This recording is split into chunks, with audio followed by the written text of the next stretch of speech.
Hello my dear students, स्वागत करते हैं आप सभी का आपके अपने यूट्यूब चैनल सितंबर शिल्पी क्लासेस में। मॉर्निंग में 8 बजे, इवनिंग में 4 बजे और रात 10 बजे आपकी क्लासेस होती है। और रात 10 बजे मैं लाइव पढ़ाती हूँ, तो आप लोग ज़रूर अटेंड किया करें रात 10 बजे वाली क्लास। चलिए फ्रेंड्स, शुरू करते हैं आज की क्लास। आज जो हम लोग पढ़ेंगे वो पढ़ेंगे नायलॉन। नायलॉन होता क्या है, इसकी हिस्ट्री क्या है, इसके रेशो का निर्माण कैसे होता है, 2 पॉइंट पढ़ेंगे। आप इतना पढ़ लोगे और यहीं से क्वेश्चन आपके बनेंगे, आप आराम से कर लोगे।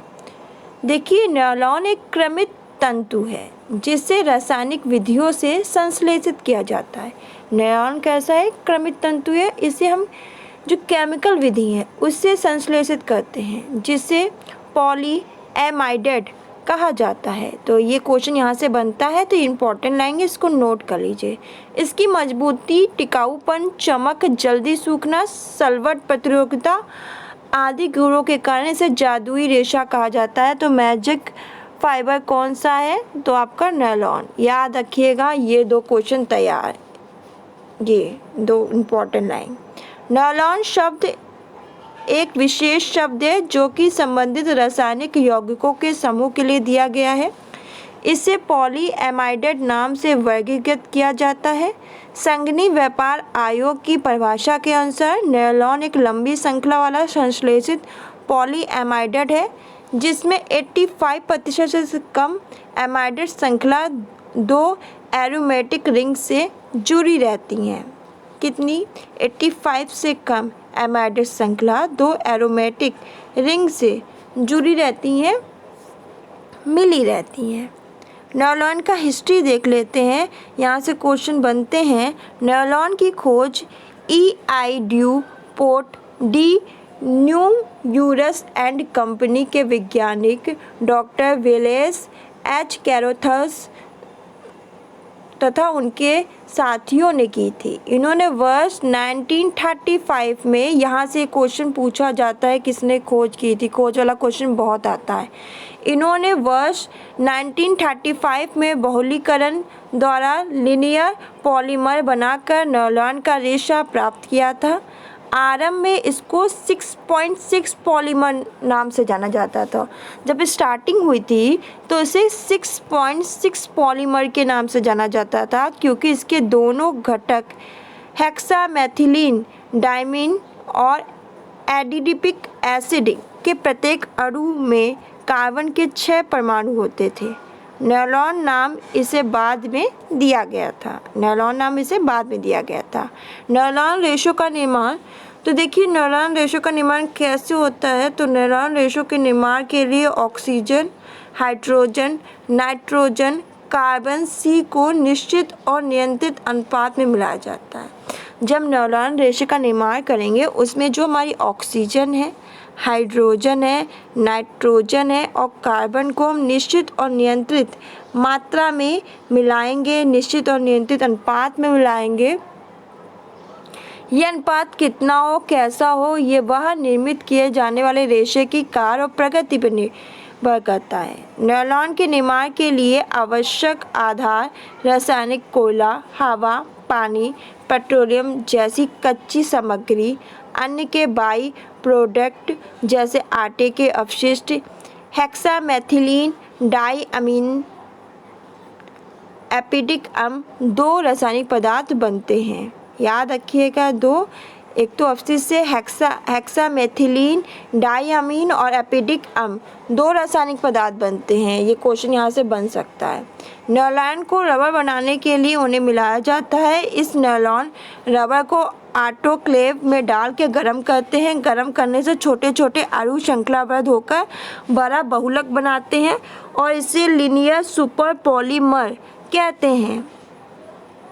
इस लीनियर सुपर पॉलीमर को कास्टिंग व्हील पर फैलाकर पट्टी का आकार दिया जाता है और इस पट्टी को जमाने के लिए पानी से ठंडा किया जाता है।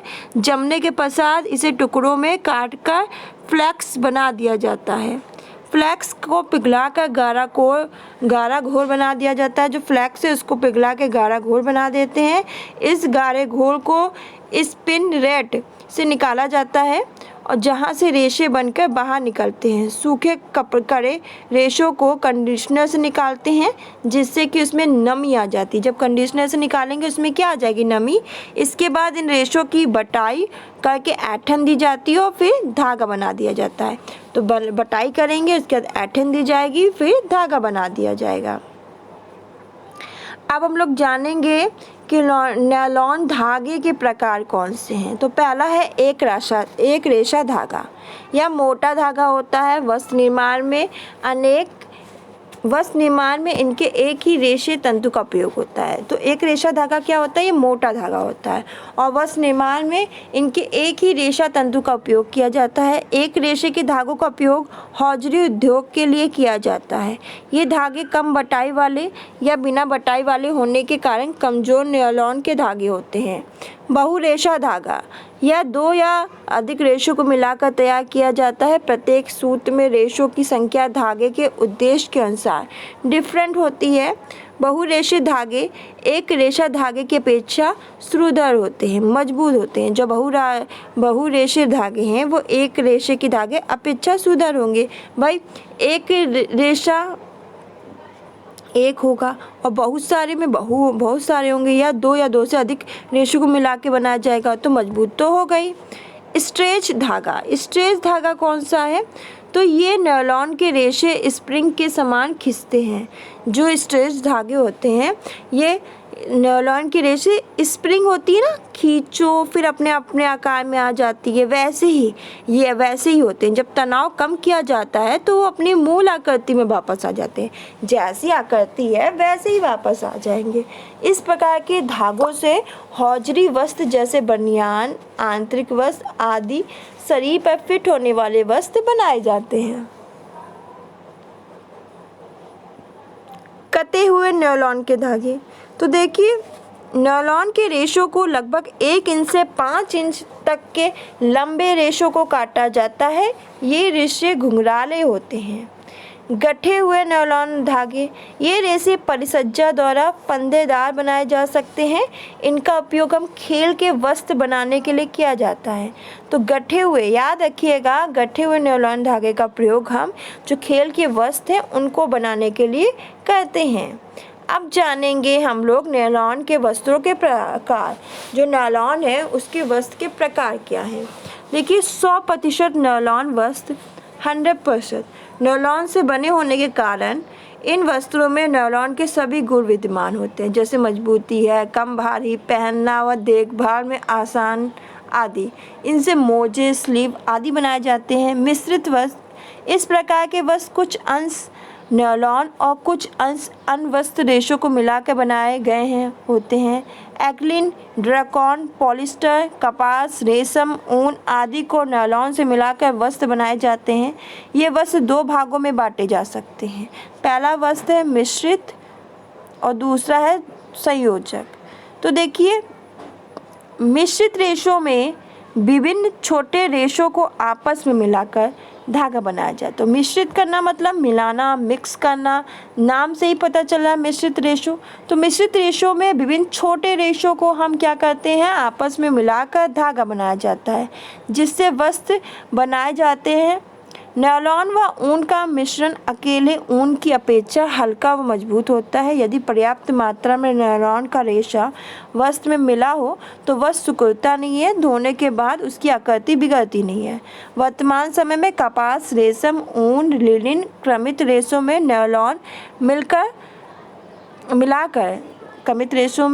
नायलॉन मिलाकर वस्त्र बनाए जा रहे हैं। फिर संयोजक वस्त्र, देखिए संयोजक वस्त्र कौन से हैं? तो संयोजक वस्त्र में धागा पूरी तरह से नायलॉन का और पूरी तरह से अन्य रेशों का बनाया जाता है। इन्हें एक साथ गूंथते हैं, हम एक साथ गूंथ लेंगे। अधिकांशतः रेयॉन और नायलॉन के वस्त्र पर इस प्रकार से बनाए जाते हैं। ये जो रेयॉन है और नायलॉन है वो जो वस्त्र होते हैं वो इसी प्रकार से बनाए जाते हैं। इस विधि से बने वस्त्र अच्छी तरह से लटकते हैं और रेयॉन का आभास देते हैं।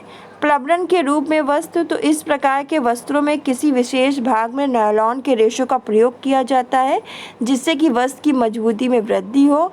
मोजे में एड़ी व पंजे वाले भाग में नायलॉन के रेशों का प्रयोग करने पर उसकी मजबूती में वृद्धि होती है, सुंदरता में वृद्धि होती है। तो ये था नायलॉन की हिस्ट्री क्या थी, रेशों का निर्माण कैसे होता है नायलॉन का, उसके नायलॉन के वस्त्रों के प्रकार क्या हैं, धागों के प्रकार क्या हैं। देखिए सबसे इम्पोर्टेंट तो ये है कि हम नायलॉन एक क्रमित तंतु है और जिसे रासायनिक विधि से संश्लेषित किया जाता है, जहाँ से क्वेश्चन आएंगे, जिसे हम पॉलीएमाइडेट कहते हैं। देखिए लास्ट में मैं क्वेश्चन आंसर बता दूंगी कौन कौन सी इम्पोर्टेंट है। फिर इसकी मजबूती और टिकाऊपन और चमक, जल्दी सूखना, सल्वर प्रतिरोधकता आदि गुणों के कारण इसे जादुई रेशा भी कहते हैं। तो मैजिक फाइबर पूछेंगे तो आप गलत मत कीजिएगा। नायलॉन शब्द एक विशेष शब्द है जो रासायनिक यौगिकों के समूह के लिए दिया गया है। तो कौन रासायनिक यौगिकों के समूह के लिए दिया गया है? तो नायलॉन। इसे पॉलीएमाइडेट के नाम से वर्गीकृत किया जाता है, इस बात को भी याद रखिएगा। यहीं से क्वेश्चन बनेंगे। नायलॉन की खोज किसने की थी? तो डॉक्टर वेलेंस एच कैरोथर्स, याद रखिएगा। आरंभ में इसको 6.6 पॉलीमर नाम से जाना जाता था, ये भी इम्पॉर्टेंट है। और 2 घटक कौन से थे? हेक्सामेथिलीन डाइमीन और एपिडिक एसिड के प्रत्येक अणु में कार्बन के 6 परमाणु होते थे। बाद में नायलॉन इसे नाम दे दिया गया था, ये भी इम्पॉर्टेंट लाइन। यहीं से आपके क्वेश्चन बनेंगे अगर आपको। और नायलॉन के रेशों के निर्माण के लिए ऑक्सीजन, हाइड्रोजन, नाइट्रोजन, कार्बन को निश्चित और नियंत्रित अनुपात में मिलाया जाता है। यहाँ से क्वेश्चन। लीडिंग सुपर पॉलीमर किसे कहते हैं? यहाँ से क्वेश्चन बन जाएगा। एकल रेशा किसे कहते हैं? बहुरेशा किसे कहते हैं? स्ट्रेच धागा करते हुए नायलॉन। क्वेश्चन यहाँ से बन सकता है कि खेल के वस्त्रों के लिए किसका प्रयोग किया जाता है? तो गठे हुए नायलॉन धागे का, इम्पोर्टेंट मोस्ट। और फिर 100% नायलॉन वस्त्र, मिश्रित वस्त्र, ये कौन कौन से होते हैं? प्रॉब्लम के रूप में वस्त्र, यहीं से क्वेश्चन बनेंगे। तो फ्रेंड्स आज के लिए बस इतना ही। मिलते हैं नेक्स्ट क्लास में नेक्स्ट टॉपिक के साथ। नेक्स्ट क्लास में मैं नायलॉन के रेशे पढ़ाऊँगी, रेशों की विशेषता बढ़ाऊँगी कि नायलॉन की रेशों की विशेषता क्या होती हैं। इसी के तहत आपका 2 पॉइंट क्लियर हो जाएगा कि नायलॉन क्या है। तो नायलॉन से इससे बाहर कोई क्वेश्चन नहीं आने वाला। इतना आप कंप्लीट कर लोगे तो आपका नायलॉन चैप्टर कंप्लीट है। आप अगर चैनल को सब्सक्राइब नहीं किया तो चैनल को सब्सक्राइब कर लो, लाइक जरूर करो, वीडियो को शेयर करो, कमेंट करो। और रात 10 बजे लाइव क्लास में मिलते हैं। धन्यवाद।